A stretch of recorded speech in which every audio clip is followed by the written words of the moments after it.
Welcome back to Ask the Attorney. I'm Amy Rao-Mohan here along with Kevin Kennedy at the Kennedy Law Firm in Clarksville. And just so people know, we will put Kevin's information on the screen after the show is over. Several people have called about that. But we'll get to your calls now. 737 plus 737 7587. We've got Ted here. Hi, Ted. Hey, hello. Hi. Go ahead, Ted. Yes, sir. I'll try to make this quick. I'm the DPA for a 70-plus-year-old veteran that a year ago I had to rush him to the hospital because he was dying, unconscious, and I couldn't get to the VA. So when I got there, it took him 7 days, intensive care, all the stuff to get it taken care of. Told the VA from moment one, within 2 hours of being there, what was going on. He couldn't be moved, of course. And when he could be moved, they denied a room, would not take us for the 3 weeks we had to stay there, told it with, that they would pay it, have a letter in writing they would pay it with what I had to fulfilled it 9 times over a year and 6 months. Wow. They've ruined his credit from 834 down to 701 now. We're having to downsize him because he's, all this stuff happening. Yes. He can't get a VA loan because of what they've done, what they haven't paid. I've had all these promises, gotten congressmen involved, everything else, and still sitting in the same spot with him going down the bucket, and he's followed every process, everything right, and I don't know what to do. Well, thank you for trying to help him, and that is such a sad story. Yeah, you get into bureaucracy. We hear some horror stories, and this is a horror story that you're in the middle of, and thank goodness he's got somebody to even help. Blessed are the merciful, for they shall obtain mercy. Where you're at, again, you need to take the team approach. Well, who am I going to get, Kevin? Try to get to a lawyer to see if there's anything that can help you. Try to get to, and what I might would do is call Tennessee Bar Association, ask for veterans benefits, a lawyer who specializes in that. Then I'd get an appointment and go to the Veterans Affair, and you're doing everything you've already said. So you get the Veterans Affair, you go to the state representative, you go to your congressman, and you can file complaints with the Better Business Bureau, Tennessee Consumer Affairs, the medical board. There's a host. I didn't say it would help him, but I said it sure holds a lot of other people accountable. Do something. And so usually, when I've said it many times, the squeaky door gets the oil. So many people want to give up and say, I can't do it anymore. I'm not going to fight them. Don't do that. Just keep pressing forward. For those who keep advancing, take a creative approach, and somebody, I will assure you, will help you. And how great that he's got the passion to do that for someone. Thank you. I salute you, sir. All right, we had lost JC earlier, but I think we've got him back. JC, are you with us? JC? Are you there? All right, looks like you may have lost him twice. I know. I don't know if we'll ever find him again. Let's see. We've got Barbara. Hi, Barbara. Yes, hello. Hello, Barbara. Go ahead. Okay. I just have a couple of questions. How do I go about dissolving a revocable trust? And also, my mother's will, how long, I probably need it probated anyway, but how long does it take for a will to be probated, and about, the price range for that? Okay. First off, you get a probate lawyer. Normally, probate has to be open like 6 months. There are some exceptions where everybody could try to sign off on it, but as a general rule, you have a right to publish it, and creditors can make a claim in that 6-month period.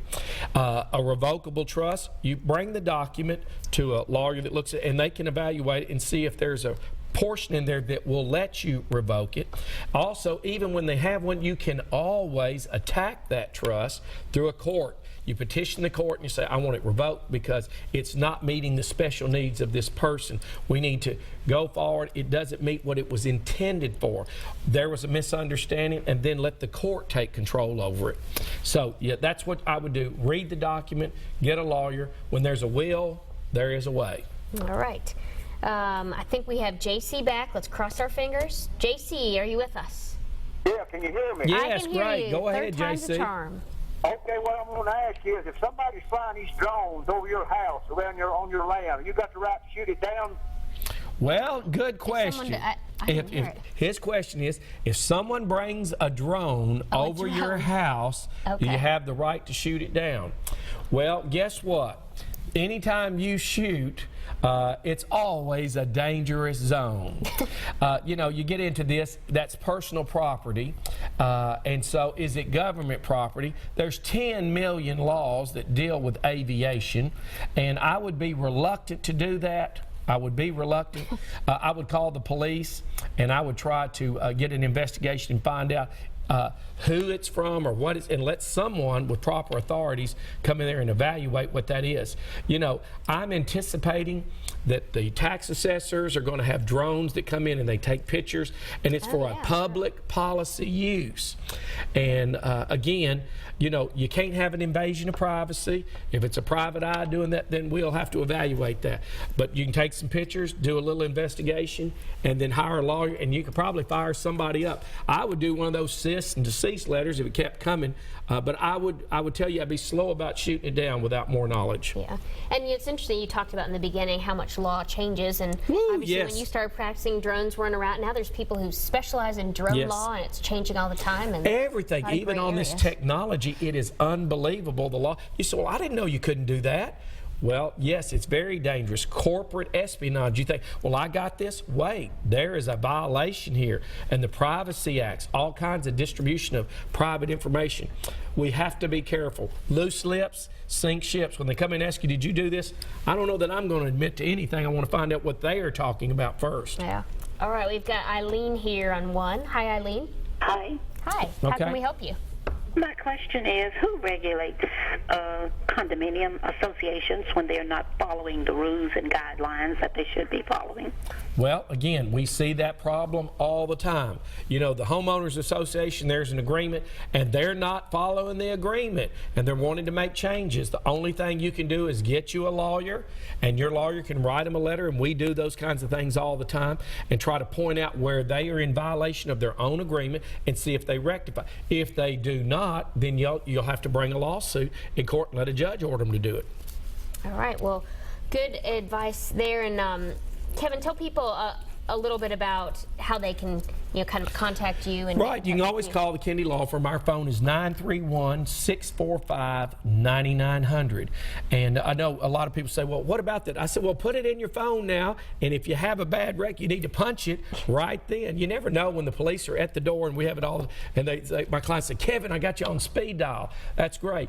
And then, you know, that's the best way. I love for people to call us because so much you need to come in and talk to us. Of course, we have a website. You can get information. Contact us that way too. All right, we've got another caller here, Bobby, who's been waiting here. Hi, Bobby. Hello. Hello, Hi. Bobby. Go ahead. Yes, I was told to go to a retina specialist, Yes. and I did, and he said I had a floater on my eye, I got you. which was a black, just like a black haze I'm on my with right you. eye. I got you. And he said, well, how about some laser surgery? That ought to take care of it. And he said, you got a water sac back in there, and we'll try to get rid of that. He did the laser surgery. Went to see him a couple times after that. He said, well, I guess I didn't get it. So he did another laser surgery to me. And I jerked when he was doing it. The nurse wasn't holding my head in the bracket, and he really got mad. And he said, you're supposed to keep your head in there. You know, he said, I could have missed. Well, I went to see him almost a year, almost up to a year after that, and I said, how's it looking? And he said, well, you still have the water sac back there. Maybe we'll try injections. Well, I've been losing eyesight real bad in that right eye. I don't know what to do.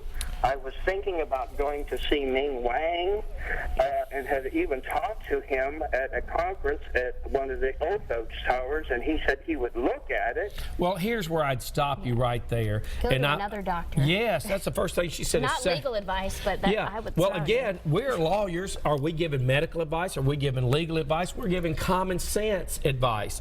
If the first guy says, I did this and it didn't work out, I want to know a little bit more. And I'll say this, I'm always reluctant to have these procedures. There's so many ramifications until I feel the best that I can about it. Now, Ming Wang, I know Ming was the judge when I did Dancing with the Stars. I think I know where you know him from. Ming, he said, you know, Kevin, doctors don't like lawyers. And so I did a 10-10, and Ming gave me a 9, but I still love Ming. He's still a friend of mine. But I would definitely seek a second opinion. And, you know, it goes for lawyers. If the lawyer said this and you don't think it's really working out, seek a second opinion. Again, that's why you're listening to this show. Get all the knowledge you can, and then talk to some good advisors, people who would never tell you wrong. And so if the expense is minimum, absolutely. If it's significant, we'll have to evaluate that as we make our decision. Get all the information It's called database decision making. We get it all, we evaluate it, let my team evaluate it, and when we move forward, if we're in concert, there is power in that decision. So yes, I don't think twice. We have it all the those are your time. eyes. And we go once, and if it's not working, I'm going to think about twice and evaluate. I'll hear the explanation, but not 3 times, no, without making the decision go. And people with lawyers, they get second opinions, and certainly with medicine, it's even more me important. at the law firm. That's why we have so many lawyers. Bring them in. I want to hear their opinion, because there's safety in numbers. The Bible says the wise seek the counsel of others. That's why I have a lot of lawyers around me. I said, why you need all these lawyers? You got more experience and all. I said, I like to hear what I love to hear my paralegals. My paralegals are some of the best I've ever seen. Yeah. They can think of things that I didn't catch in that split second. Mm-hmm. Well, a lot of people, they know that you're an author. They know you're a lawyer and a landlord, but a lot of people didn't know you were a dancer. Yeah, and I won Dancing with the Stars this year, the All-Stars, so I'm still impressed with that. I don't know how I did that, Amy. I want to take you out. We'll hit that dance floor and go. I think on the next show we might have to play some of that video. We need to do some of the clip. Yeah, I'm already embarrassed. I'm a little red-faced over that. Well, I think you did a great job with that. And so tell us a little bit, Kevin, about kind of what people should do if they're unsure of who to go to. They know they need a lawyer, but they don't know what to do. Well, in a lot of times, even my office, we look at some things, and if it's so severe, so serious, so unique, then we take other lawyers and we coordinate with them. And if it were my situation, I learned from the O.J. Simpson team 2 or 3 things. He had the dream team. It inspired me. They had a courtroom that they tried O.J. Simpson beforehand and flushed out the mistakes. I sat there and watched it on TV. I said, if it's good enough for O.J., it's good enough for me. And I built the Court of Creativity in Clarksville, the largest private courtroom in the state. And my girls, one of the lawyers said, Kevin, you're crazy. I said, they established that a long time ago. I said, we're going to do it. And so we use that. Why do you hire the Kennedy Law Firm? Because nobody else has the courtroom. They don't have the people. They don't have the resources that we do. And so we can go in there and I can put you on the stand and go over your testimony, and then you already know what it's all about. Because most people, the first time is the first time they're in court. Well, the preparation, I like to say this, Kevin, how do you win? 2 or 3 ways. You will not stop till you get to the top. Number 2, prepare, prepare, prepare. Number 3, take a proactive approach. We don't sit back and wait. We create. We don't wait. And one of my young lawyers, he's in law school now. He was an intern when I took him. And we'd had a devastating day. And I looked at him, and he's a young man. I said, what do we do? He said, we move forward. All right. Well, with that, we'll take a quick break and be back after this.